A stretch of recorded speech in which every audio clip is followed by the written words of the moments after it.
इसे हम लोकतंत्र का मंदिर कहते हैं और यहीं देश का कानून बनता है। आपकी और मेरी जिंदगी के फैसले इसी छत के नीचे से लिए जाते हैं। लेकिन अगर मैं आपसे कहूं कि जिन लोगों को हमने कानून बनाने के लिए भेजा है उसमें से आधा कानून तोड़ने के आरोपी हैं। 2024 के लोकसभा चुनाव के नतीजे तो आ चुके हैं और सरकार भी बन गई है, लेकिन एक बड़ा आंकड़ा जो किसी भी जीत या हार से सबसे ज्यादा डरावना है वो है कि इस संसद में बैठने वाले 46% सांसदों पर आपराधिक मामले दर्ज हैं। इसका मतलब ये है कि हर दूसरा सांसद कोर्ट कचहरी का चक्कर काट रहा है। और ये वो मामले नहीं है कि धरना दिया तो केस हो गया, ये वो मामले हैं जिसमें हत्या, अपहरण और महिलाओं के खिलाफ अपराध है। आज की इस वीडियो में हम किसी पार्टी की बात नहीं करेंगे, हम उस सिस्टम का डीएनए टेस्ट करेंगे जिसने सांसदों को अपराधियों की पनाहगाह बना दिया है। ये कहानी सिर्फ नेताओं की नहीं है, ये कहानी है आपकी मजबूरी का, हमारे सिस्टम की लाचारी का। लोग अक्सर कहते हैं कि अरे राजनीतिक में तो ये सब चलता रहता है, लेकिन क्या ये हमेशा से ऐसे ही था या डेटा कुछ और कहता है? आइए जरा देखते हैं। 2009 में 30% सांसदों पर क्रिमिनल केस थे। 2014 में ये बढ़कर 34% हो गया, 2019 में 43% और 2024 में ये रिकॉर्ड तोड़ करके 46% हो गया। मतलब कि पिछले 15 सालों में अपराधियों की संख्या सांसद में 55% तक बढ़ गई है।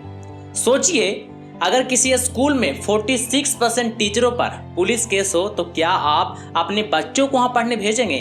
शायद कभी नहीं। लेकिन हम अपना देश इन्हीं के हाथों में सौंप रखे हैं और यह बीमारी सिर्फ दिल्ली तक सीमित नहीं है। राज्यों का हाल जरा देखिए, एडीआर की रिपोर्ट देखिए। आंध्र प्रदेश में 56% विधायक, तेलंगाना में 50% और बिहार में 49% विधायकों पर क्रिमिनल केस है। यानी इन राज्यों में अगर आप किसी विधायक से हाथ मिलाते हैं तो 50-50 चांस है कि आप एक ऐसे व्यक्ति से हाथ मिला रहे हैं जिस पर कोई गंभीर आरोप लगा हुआ है। अब यहाँ एक बहुत बड़ा काउंटर आर्गुमेंट आता है। हर नेता यही कहते हैं, जी ये तो विपक्ष की साजिश है, हम जनता के लिए लड़ रहे थे इसलिए सरकार ने हम पर झूठे मुकदमे ठोक दिए। सुनने में बहुत लॉजिकल लगता है ना? लेकिन क्या मर्डर पॉलिटिकल वेटेंडा हो सकता है? और क्या बलात्कार का आरोपी सिर्फ राजनीतिक है? डेटा को थोड़ा और गहराई से देखते हैं। कुल 543 सांसदों में से 31% पर सीरियस क्रिमिनल केस है। सीरियस का मतलब समझ लीजिए, वो अपराध जिसमें 5 साल से ज्यादा की सजा हो सकती है, जो गैर जमानती है, जैसे कि हत्या, हत्या की कोशिश और किडनैपिंग। क्या ये धरने प्रदर्शन के केस हैं? बिल्कुल नहीं। आंकड़े बताते हैं कि हमारे नए सांसदों में 4 पर मर्डर केस है, 15 पर महिलाओं के खिलाफ अपराध के केस हैं और 2 पर रेप के केस हैं। ये वो लोग हैं जो संसद में बैठकर महिलाओं की सुरक्षा का कानून बनाएंगे। सवाल ये है कि पार्टियां इन्हें टिकट क्यों देती है? क्या हमारे देश में अच्छे डॉक्टर्स, वकील या समाज सेवकों की कमी हो गई है क्या? तो ऐसा बिल्कुल नहीं है।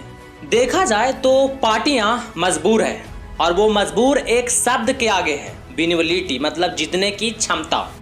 ये डेटा पूरी वीडियो का सबसे डरावना सच है। एडीआर का डेटा कहता है कि अगर किसी उम्मीदवार का बैकग्राउंड एकदम साफ सुथरा है तो उसके जीतने की चांस 4.4% है, लेकिन अगर उस पर क्रिमिनल केस है तो उसके जीतने का चांस बढ़ करके 15.3% हो जाता है। समझ रहे हैं ना आप? मतलब कि अपराध राजनीतिक में डिस्क्वालिफिकेशन नहीं है, बल्कि एक तरह का क्वालिफिकेशन बन गया है। पार्टियों को लगता है कि जिसके पास बाहुबल है, जिसके पास डर का साम्राज्य है, वही चुनाव जीत सकता है। और बाहुबल के साथ आता है धन बल और पार्टी को यही चाहिए। आंकड़े देखिए, अगर आप करोड़पति हैं तो जीतने का चांस 20% है। अगर आपकी संपत्ति 1 करोड़ से कम है तो जीतने का चांस 1% से भी कम हो जाता है। एक आम आदमी, एक ईमानदार आदमी इस रेस में दौड़ने से पहले ही हार चुका है। सुप्रीम कोर्ट ने इस खतरे को भांप लिया था। कोर्ट ने चुनाव आयोग से कहा कि पार्टियों से पूछो तुमने एक अपराधी को टिकट क्यों दिया। इसके लिए एक फॉर्म बनाया गया है और उसका नाम है फॉर्मेट C7।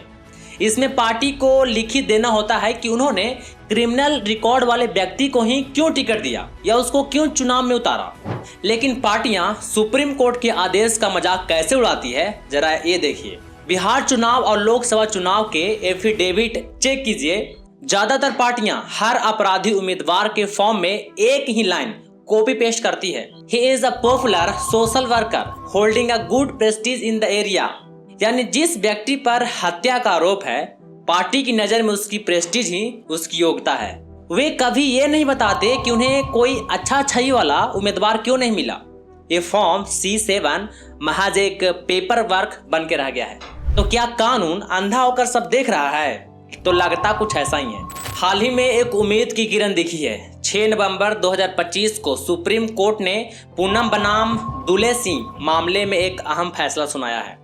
कोर्ट ने साफ कह दिया कि अगर आपने अपने पुराने पाप नामांकन भरते वक्त छुपाएं तो आपका चुनाव रद्द हो सकता है। वोटर को जानने का पूरा हक है कि आपने क्या क्या कांड किया है। लेकिन इतना भी काफी नहीं है दोस्तों। लॉ कमीशन ने सालों पहले एक ब्रह्मास्त्र सुझाव दिया था, जिसे आज तक किसी सरकार ने लागू नहीं किया।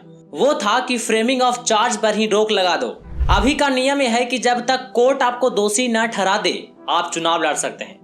और हम जानते हैं कि हमारे देश में जो फैसले आते हैं उसको आने में 20-20 साल लग जाते हैं। तब तक नेताजी मंत्री बनकर रिटायर भी हो जाते हैं। आयोग का कहना है कि अगर कोर्ट ने आप पर गंभीर अपराध का आरोप तय कर दिया है तो आपको चुनाव लड़ने से रोक देना चाहिए।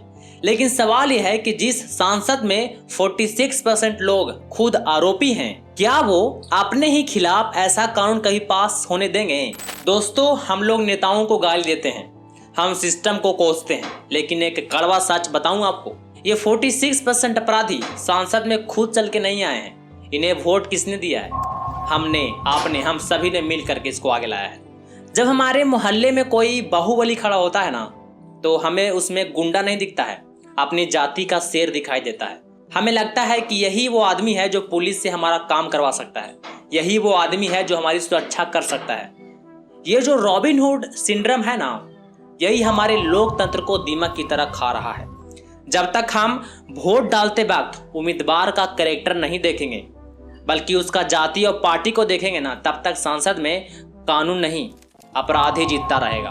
फैसला अब सुप्रीम कोर्ट के हाथ में नहीं है, फैसला उस उंगली में है जो ईवीएम का बटन दबाती है।